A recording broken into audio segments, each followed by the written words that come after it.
मैं अवधेश चौरसिया के साथ मैं जावेद हुसैन, इंडिया न्यूज़। दिल्ली चुनाव का रिजल्ट सामने आ चुका है और भारतीय जनता पार्टी ने 27 साल का अपना वनवास खत्म किया दिल्ली में और 48 सीटों पे जीत दर्ज की। जहां एक ओर आम आदमी पार्टी 22 सीटों पर निपटी, तो वहीं दूसरी ओर कांग्रेस के लिए यह चुनाव भी 2015 और 2020 से कुछ अलग नहीं था, जहां ग्रैंड ओल्ड पार्टी जो हम कांग्रेस को कहते हैं वो फिर से दिल्ली में शून्य पे ही टिकी रही। अगर हम बात करें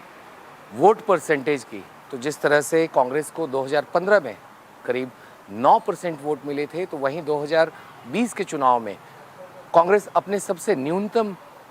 वोट शेयर के साथ 4.25 पे वो पहुंची थी। इस बार हालांकि 2025 के विधानसभा चुनाव में कांग्रेस का जो वोट शेयर है वो मार्जिनली थोड़ा अप गया 2% के आसपास और 6.5% के आसपास कांग्रेस को इस बार वोटें मिली। मगर हम बात करें कि कांग्रेस ने आखिर किस तरह से आम आदमी पार्टी को हराने में एक महत्वपूर्ण भूमिका निभाई है, तो कांग्रेस ने करीब 14 सीटों पर अपना जो एक ताकत थी उसको दिखाई और उसके वजह से कांग्रेस के वजह से आम आदमी पार्टी के बड़े बड़े दिग्गज नेता इस चुनाव में चुनाव हार गए। अगर हम 14 सीटों की बात करें, तो 14 सीटों में सबसे पहला स्थान आता है नई दिल्ली विधानसभा क्षेत्र का, उसके बाद जंगपुरा का, उसके बाद ग्रेटर कैलाश, उसके बाद मालवीय नगर, उसके बाद राजेंद्र नगर, कालकाजी, कस्तूरबा नगर, तिमारपुर, बादली, नांगलोई जाट, फिर आपका मादीपुर विधानसभा की सीट, फिर महरौली, छतरपुर, संगम विहार और त्रिलोकपुरी जैसे इन विधानसभा की सीटों पर कांग्रेस के दबदबे का असर साफ देखने को मिला। अगर हम कालका जी की बात करें, तो वहाँ से बेशक आतिशी जीत गई हो, महिला कांग्रेस की अध्यक्ष जो हैं अलका लांबा, उन्हें करीब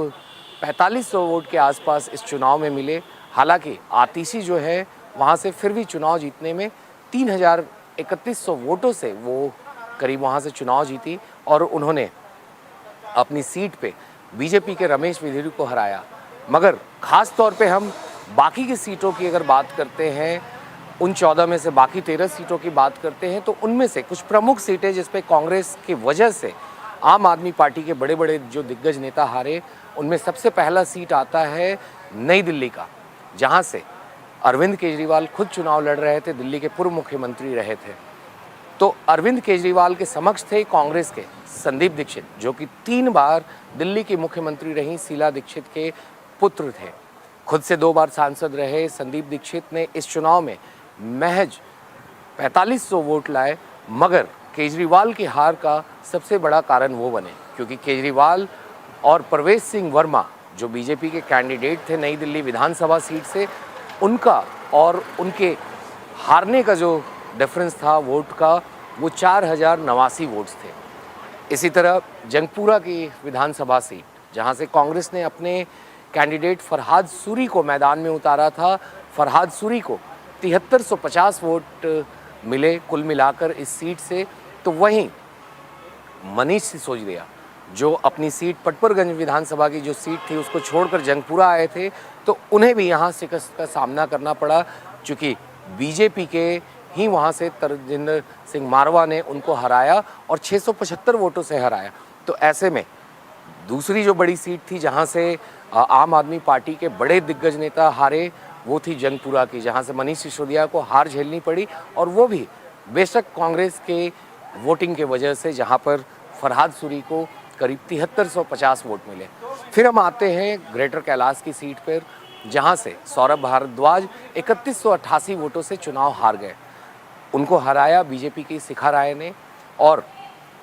अगर हम बात करें डिफरेंस की, तो 3188 वोट का डिफरेंस था और वहाँ से जो कांग्रेस के कैंडिडेट थे गौरव गवित, उनको करीब 6711 वोट्स इस जीके की सीट से मिले थे।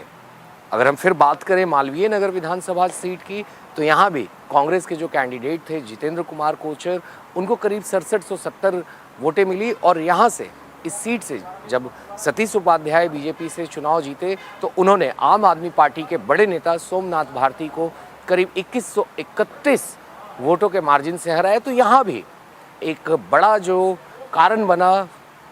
सोमनाथ भारती के हारने का, वो कांग्रेस का वोट था, जो करीब 6,770 वोट गौरव गवित को पड़े थे। अगर हम राजेंद्र नगर सीट पे आते हैं तो यहाँ से आम आदमी पार्टी ने फिर से दुर्गेश पाठक को उतारा था, मगर वहीं कांग्रेस के विनीत यादव जो यहाँ से कैंडिडेट थे, उनको करीब 4100 सीट वोट पड़ी और दुर्गेश पाठक जो है करीब 1231 वोट से चुनाव हार गए। तो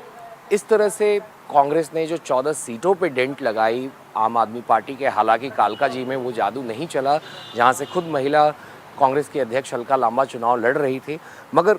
13 सीटों पे कांग्रेस का साफ था कि यहाँ उन्होंने किस तरह से आम आदमी पार्टी को डेंट पहुंचाई। अगर हम कांग्रेस की सबसे बेस्ट परफॉर्मेंस की बात करें तो वो कांग्रेस का बेस्ट परफॉर्मेंस आया था आपका कस्तूरबा नगर की सीट से, जहां से कांग्रेस के अभिषेक दत्त चुनावी मैदान में थे और उन्हें करीब 27,000 वोट मिले और वो दूसरे पायदान पे रहे अपने असेंबली सीट में। अगर हम कांग्रेस की ही बात करते हैं परफॉर्मेंस की, तो क्या कारण रहे हार की वजहों के कांग्रेस की, तो पार्टी सूत्रों के अनुसार जो हमें जानकारी मिली है उसमें सबसे पहला था कि आम आदमी पार्टी के साथ गठबंधन नहीं होना चाहिए था लोकसभा चुनाव में। 2024 का लोकसभा चुनाव कांग्रेस ने आम आदमी पार्टी के साथ लड़ा था, जहां आम आदमी पार्टी 4 सीटों पे चुनाव लड़ी थी, वहीं कांग्रेस 3 सीटों पे चुनाव लड़ी थी। तो काफ़ी पार्टी के नेता जो दिल्ली कांग्रेस के नेता हैं वो इस बात को मानते हैं कि जो वोटर्स थे उनके अंदर कन्फ्यूजन था कि आखिर कांग्रेस लोकसभा में चुनाव तो आम आदमी पार्टी के साथ लड़ती है और वहीं विधानसभा में ये अकेले चुनाव लड़ रही है। तो ऐसे में जो वोट ट्रांसफ़र था, कांग्रेस का अपना जो वोट था वो इनके पास वापस नहीं आ पाया। इससे पहले भी कांग्रेस के काफ़ी नेताओं ने कहा था कि जिस तरह से पंजाब में हम अलग चुनाव लड़ते हैं तो फिर दिल्ली में साथ क्यों। तो ये भी एक फैक्टर जो दिल्ली के सूत्र कांग्रेस के सूत्र हैं वो बता रहे हैं। दूसरा कारण पार्टी की काफ़ी लेट कैंपेन स्ट्रैटेजी। पार्टी के नेता खुद मानते हैं कि कांग्रेस को जहां बीजेपी और आम आदमी पार्टी ने दिल्ली में अपनी चुनाव की तैयारी ठीक लोकसभा चुनाव के बाद शुरू कर दी थी, वहीं कांग्रेस इसमें कहीं ना कहीं काफ़ी पिछड़ गई। कांग्रेस की जो कैंपेन थी वो जनवरी के लास्ट 15 दिन में पिक हुई जब राहुल गांधी मैदान में उतरे। तो ऐसे में लेट कैंपेनिंग भी एक बहुत बड़ा कारण रहा दिल्ली में जो कांग्रेस के साथ नहीं गया। दूसरी चीज़ थी बड़े फेसों का, बड़े चेहरों का लेट एंट्री होना दिल्ली के अंदर। कांग्रेस के नेता मानते हैं कि जब राहुल गांधी की तबीयत खराब हुई 18 जनवरी को उनकी पहली रैली हुई थी सीलमपुर में, उसके बाद जब 3 दिन राहुल गांधी की तबीयत खराब हुई तो 23 तारीख तक वोटर्स में यहाँ मैसेज चला गया कि आखिर क्या कारण है कि कांग्रेस अपने बड़े चेहरों को आम आदमी पार्टी के खिलाफ नहीं उतार रही है। तो ऐसे में वोटर्स में एक कन्फ्यूजन हुआ और इसको लेकर भी पार्टी के नेता मानते हैं कि काफ़ी देर हुई जब प्रियंका गांधी वाड्रा और मल्लिकार्जुन खड़गे खुद कांग्रेस के अध्यक्ष काफ़ी देर से चुनावी मैदान में वो उतरे चुनावी सभाओं को करने के लिए, और जो आक्रमण था केजरीवाल के ऊपर वो काफ़ी देर से आया। जब राहुल गांधी ने शीश महल की बात की, जब राहुल गांधी ने यमुना के साफ सफाई की बात की और जब राहुल गांधी ने लिकर स्कैम जो शराब घोटाला है उसकी बात की और सीधे तौर पे केजरीवाल के ऊपर हमला बोला। तो ऐसे में ये सारे कारण कांग्रेस के हार के लिए माने जा रहे हैं इस बार चुनाव में। तीसरी जो वजह है वो भी एक बड़ी वजह है कि कांग्रेस को लगता है कि जो इनके वोटर्स थे, जो इनके सपोर्टर्स थे, वो पिछले 10 साल में वो पार्टी के साथ उनका जो एक राह था वो कहीं ना कहीं जुदा हो चुके थे और यही कारण थी कि वो कांग्रेस के साथ फिर से वापस नहीं जुड़ पाए, क्योंकि कांग्रेस का एक बड़ा वोट वर्ग आम आदमी पार्टी के पास जा चुका है, जो झुग्गी झोपड़ी हो दिल्ली के अंदर या जो मिडिल क्लास इनकम है उनके पास जो वोट होती थी कांग्रेस की दलितों के बीच में और झुग्गी झोपड़ियों में, तो वो इनके पास नहीं आ पाई और इवन माइनॉरिटीज़ की वोट भी कांग्रेस को वैसे नहीं मिल पाई। तो इसका कारण था कि कांग्रेस का जो संगठन था पिछले 10 सालों में दिल्ली के अंदर वो काफ़ी कमज़ोर हो चुका था। तो इस बात को भी कांग्रेस मान रही है कि हार का एक प्रबल कारण ये भी रहा। तो ये सब तमाम जो वजहें रही हैं कांग्रेस को, चूँकि लगातार कांग्रेस की हार पे हार के बाद इंडिया ब्लॉक के गठबंधन में भी तलवारें तन गई थी। कल जिस तरह से नेशनल कॉन्फ्रेंस के लीडर और जम्मू कश्मीर के मुख्यमंत्री उमर अब्दुल्ला ने जैसे ही काउंटिंग शुरू हुई थी उसके बाद ही उन्होंने एक बड़ा क्रिप्टिक ट्वीट किया था। व्यंग करते हुए उन्होंने लिखा था, और आपस में लड़ो।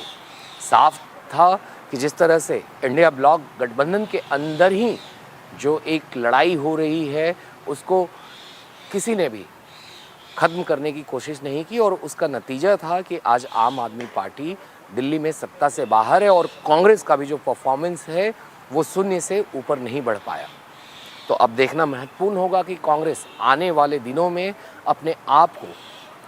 कैसे दिल्ली में रिवाइव करती है, क्योंकि कांग्रेस लगातार इस चुनाव में अपनी खोई हुई ज़मीन को पाने की कोशिश कर रही थी। कैमरा पर्सन वेंकटेश पेरुमल के साथ आनंद सिंह, ITV नेटवर्क, दिल्ली।